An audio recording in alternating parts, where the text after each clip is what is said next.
Em 2024, Paris se tornou a capital do esporte mundial. Após anos de expectativa e preparação, a Cidade Luz recebeu a 33ª edição dos Jogos Olímpicos. A cerimônia de abertura foi inovadora, com as delegações desfilando em barcos ao longo do Rio Sena.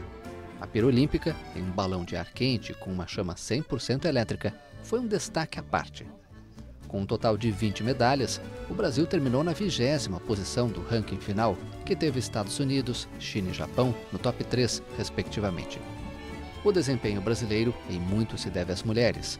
Pela primeira vez na história olímpica do país, elas foram maioria na delegação do time Brasil e conquistaram mais medalhas do que os homens. Os 3 ouros em Paris vieram delas: Beatriz Souza no judô, Rebeca Andrade no solo da ginástica artística e Ana Patrícia e Duda no vôlei de praia. A capital francesa também foi palco da consagração de estrelas de peso do esporte, como a ginástica americana Simone Biles, o judoca francês Teddy Riner e o lutador de wrestling cubano Mijaín Lopes. Polêmicas marcaram os Jogos, principalmente no boxe feminino. As atletas Imani Khelif, da Argélia, e Lin Yuting, de Taiwan, foram acusadas pela Associação Internacional de Boxe de terem apresentado cromossomos masculinos em testes realizados antes da competição. O Comitê Olímpico Internacional negou qualquer polêmica e manteve as boxeadoras. As duas saíram de Paris com medalhas de ouro, a argelina na categoria até 66 quilos e a taiwanesa até 57 quilos. Nos Jogos Paralímpicos, a participação brasileira foi a melhor da história. Pela primeira vez, o Brasil ficou no top 5 do ranking, com 89 pódios conquistados, sendo 25 medalhas de ouro, um novo recorde. A China foi a grande campeã, seguida pela Grã-Bretanha e pelos Estados Unidos. No futebol, a seleção brasileira viveu um ano bastante conturbado. O técnico Fernando Diniz foi demitido logo na primeira semana de 2024, poucos dias depois de Carlo Ancelotti ter renovado o contrato com o Real Madrid.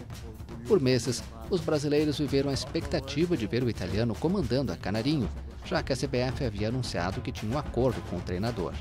O jeito foi encontrar uma solução dentro de casa. Dorival Júnior foi o nome escolhido para o ciclo da Copa do Mundo de 2026. Mas o desempenho, até o momento, está abaixo do esperado. O time não convenceu em campo e ocupa a 5ª posição das eliminatórias sul-americanas, 7 pontos atrás da líder argentina. Diferente do Brasil, os hermanos vivem uma grande fase.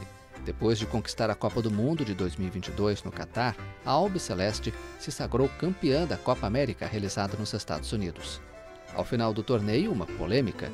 Em um vídeo transmitido ao vivo durante a comemoração do título, jogadores da seleção argentina foram flagrados puxando um canto com termos racistas, que fazia referência à origem de alguns jogadores franceses, além de conter insultos homofóbicos. O racismo também mostrou sua cara na Espanha. O atacante Vinícius Júnior foi por diversas vezes ofendido em campo e fora dele. O caso levou alguns torcedores rivais a serem presos e condenados. A ligação entre o futebol e as páginas policiais teve ainda outros capítulos, como os chilenos Jorge Valdívia, já aposentado, e o ídolo Arturo Vidal, investigados por agressão sexual. No Brasil, o ex-atacante Robinho foi preso após a justiça entender que a condenação por estupro na Itália deveria ser cumprida em território nacional. Outro ex-jogador da seleção, também condenado por estupro, deixou a prisão após 14 meses de reclusão. Daniel Alves pagou uma fiança de €1 milhão, teve seu passaporte retido e o caso segue na justiça com apelações tanto da defesa como do Ministério Público. Na Argentina, 2 jogadores da seleção francesa de rugby foram acusados de estupro durante uma viagem ao país sul-americano para um amistoso. A dupla chegou a ficar presa preventivamente, passou para a prisão domiciliar e algum tempo depois pôde voltar para a França. Uma das maiores polêmicas do ano foi o Prêmio Bola de Ouro. Apontado como favorito, Vini Júnior acabou ficando em 2º lugar na disputa, superado pelo espanhol Rodri, do Manchester City. A conquista da Eurocopa pela Fúria parece ter pesado mais entre os jurados da premiação do que a Liga dos Campeões, vencida pelo Real Madrid, em que o brasileiro foi protagonista. O maior vencedor do torneio continental, que já conta com um elenco recheado de estrelas, fez uma janela de contratações de peso no meio do ano. Desembarcaram no clube os atacantes Mbappé, um sonho antigo de consumo da diretoria merengue, e a jovem promessa brasileira Endrick. O zagueiro uruguaio Juan Izquierdo, do Nacional, sofreu um ataque cardíaco durante o duelo entre seu clube e o São Paulo. O atleta ficou quase uma semana internado na UTI de um hospital na capital paulista até ter sua morte confirmada. O esporte também experimentou outras perdas ao longo do ano. A lenda do futebol mundial, Mário Jorge Lobo Zagallo, morreu aos 92 anos. O velho Lobo foi bicampeão do mundo como jogador, conquistou o tri como técnico e o quarto título veio como coordenador da seleção. O alemão Franz Beckenbauer, que igualou o feito de ser campeão como jogador e treinador, também nos deixou em 2024, aos 78 anos.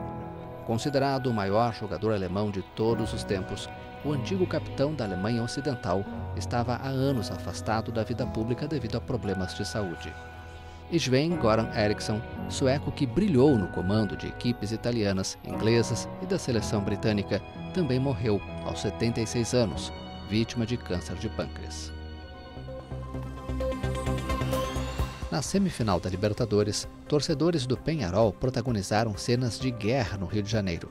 Horas antes do jogo contra o Botafogo, mais de 250 uruguaios foram detidos sob as acusações de que cometeram uma série de atos de vandalismo, incluindo saques e depredação de estabelecimentos comerciais e veículos.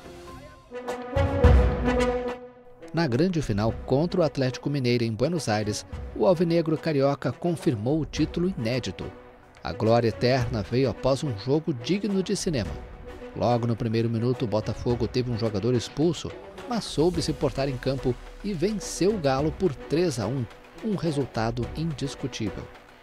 O ano foi realmente dos sonhos para os torcedores do Clube da Estrela Solitária. O carioca também venceu o Campeonato Brasileiro, fazendo de 2024 o melhor ano da história botafoguense. Quem sabe 2025 não é ainda melhor.